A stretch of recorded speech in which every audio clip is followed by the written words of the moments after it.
Ayun nga guys, bumili ako ng Wowpay ng dito. Sinubukan ko lang dito sa area ko. Wala kasing 5G dito. Sinubukan ko yung Unli 4G nya. Ito guys. Yan. Bali, yan. Isa lang yung lagayan ng antena nya guys. Isa lang yung lagayan ng antena nya.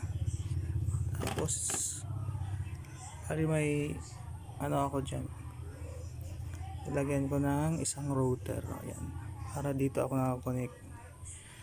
Ayan,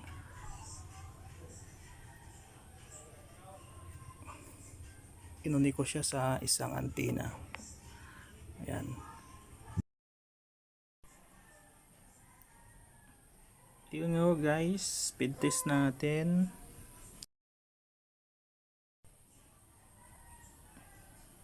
Ang oras natin ay alas 5 ng hapon, September 11, 2025. Try natin speed test guys.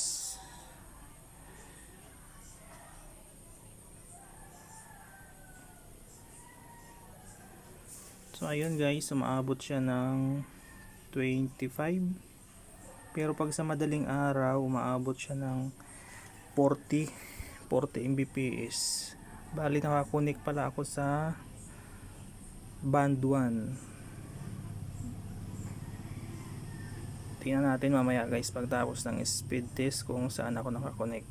Open natin yung niya. So ayun nga guys, punta na tayo sa Google Chrome. Open natin yung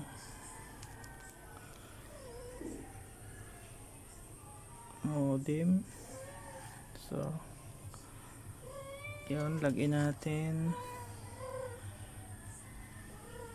Yung pagbago pa lang kayo, yung login nito dyan sa may modem, tapos papalitan nyo lang siya kung gusto nyo.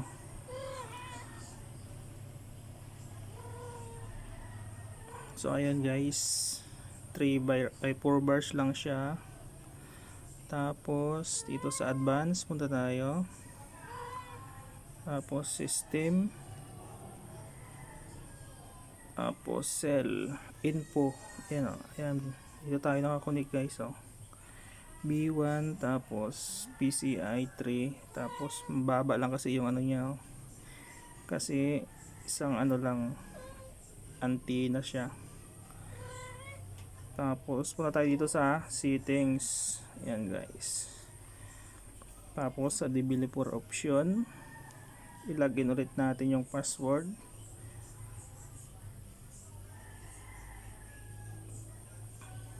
So bali dito makikita yung band lock. Yan. Yan. Dito makikita yung band lock. Ito. Yan. Tapos hanapin lang natin tayo kung saan tayo nakakunik. Bali nakakunik ako nito sa 4G only. 4G only lang ako nito. Hanapin natin network settings, mobile searching.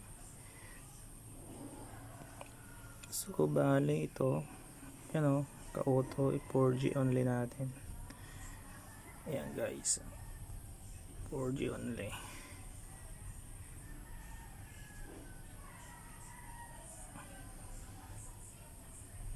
So ayun, bali naka 4G lang talaga siya. Wala kasing dito sa area ko, walang 5G. Home, yan. Speed test ulit natin.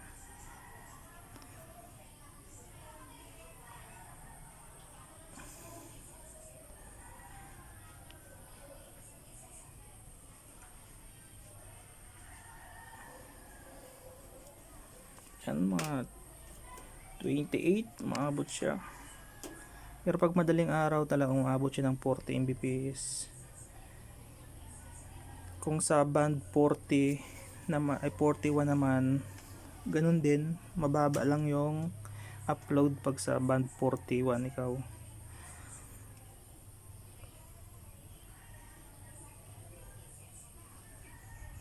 So ayun guys, bali dito pala ako yung area ko, pinutin natin yung map, diba? Tapos ayan guys, loading. So ayan, dito pala ako sa Aklan. Ayan guys, Aklan pala yung area ko, wala pang 4G, bali malayo yung area ko guys. Yan, dito ako, yan, bali dito ako guys. Yan. Tapos yung signal ko malayo ang pinagkuhaan yan, siguro mga, hindi ko alam kung ilang kilometers.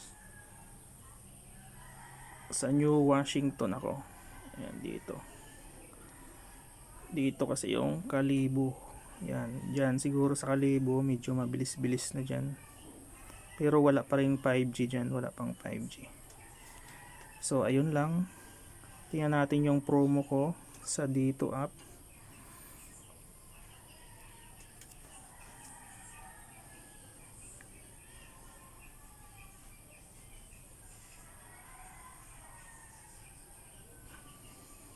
So ayan guys, to yung FWA, yan yung unlimited 4G.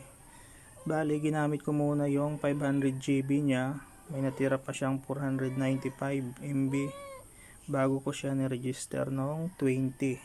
Ayan o. Ay hindi pala, expiration niya pala ay 20. So ayan yung promo. So bale ito yung na-register ko na promo, yung 490.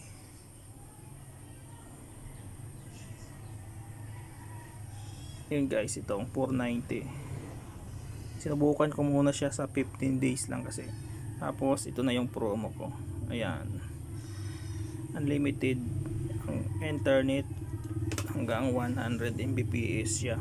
So tingnan natin, nag register siguro ako nito ay nung 5. Tapos tingnan natin yung consume ko sa 5 na yon, kung ilang gig na. Wala naman siyang capping. Gumagamit kami dito, nasa 6 na tao siguro.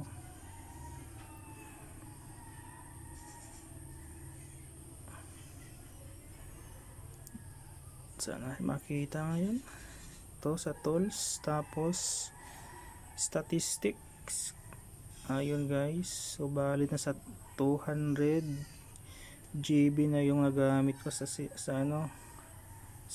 days, plus yung 30, plus yung 50 pala, bali na sa 150 na.